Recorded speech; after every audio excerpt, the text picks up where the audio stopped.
ఏపీలో టీడీపీ కూటమి పాలనకు ఏడాది పూర్తయింది. ఈ సందర్భంగా జరిగిన మంత్రివర్గ సమావేశం సైతం ఉత్సాహంగా ఉల్లాసంగా సాగింది.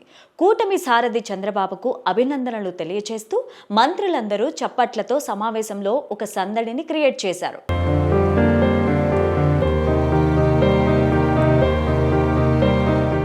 చంద్రబాబు సైతం ఎంతో ఆనందంగా మంత్రులతో ముచ్చటించారు.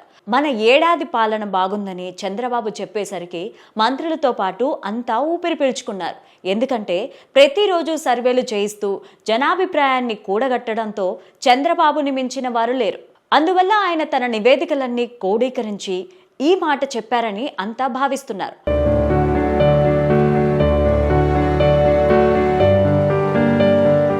తొలి ఏడాదిలోనే ఎంతో చేశామని, ఇంతకింత మిగిలిన కాలంలో చేయాలని బాబు దిశానిర్దేశం చేశారు.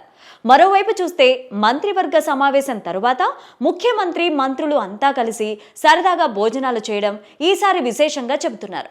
ఒక పండగ వాతావరణంలో ఇదంతా జరిగిందని అంటున్నారు. 3 పార్టీలతో చంద్రబాబు కూటమి ప్రభుత్వం నడుపుతూ అందరినీ కలుపుకొని పోతూ తొలి ఏడాదే ఏపీ లాంటి ఆర్థిక ఇబ్బందులున్న రాష్ట్రంలో నిర్వహించడం అంటే టఫ్ టాస్క్ గానే భావించాలి.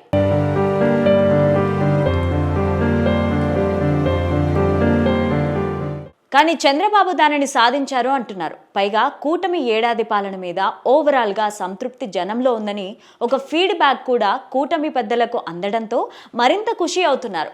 రానున్న కాలంలో ఈ ఇబ్బందులు మెల్లగా తొలగిపోతే మంచి రోజులు వస్తాయని, అప్పుడు ప్రజలకు ఇంకా మేలు చేయొచ్చు అన్నది కూటమి ప్రభుత్వ పెద్దల భావనగా ఉంది. ఇక మంత్రివర్గ సమావేశంలో మరో విశేషం ఏంటంటే చంద్రబాబు పవన్ ఏకాంతంగా ముచ్చటించుకోవడం. డిప్యూటీ సీఎం పవన్ కళ్యాణ్తో సీఎం చంద్రబాబు కాసేపు ఏకాంతంగా మాట్లాడారు. ఈ సందర్భంగా ఇద్దరూ పలు విషయాలను చర్చించుకున్నారు అని అంటున్నారు. ఇటీవలి కాలంలో జరిగిన కడప మహానాడు నిర్వహణపైన కూడా పవన్తో చర్చించారు అని అంటున్నారు. ఈసారి మహానాడు ఆహ్లాదకర వాతావరణంలో బాగా జరిగిందని, కూటమి ప్రభుత్వం ప్రజల పట్ల సానుకూలతను మహానాడు చాటి చెప్పిందని చంద్రబాబు చెప్పారని అంటున్నారు. ఇక ఈ మధ్య కాలంలో పవన్ చంద్రబాబు కలుసుకోవడం అన్నది పెద్దగా కుదరలేదు. దాంతోనే ఇద్దరూ కలిసి కొంతసేపు ఏకాంతంగా మాట్లాడుకున్నారని అంటున్నారు. అమరావతి రాజధాని పనులతో పాటు ఏపీలో రాజకీయ పరిస్థితుల గురించి కూడా ఇద్దరు నేతలు చర్చించారని అంటున్నారు. పూర్తిగా సానుకూల వాతావరణంలో ఈ ఇద్దరి భేటీ సాగిందని అంటున్నారు.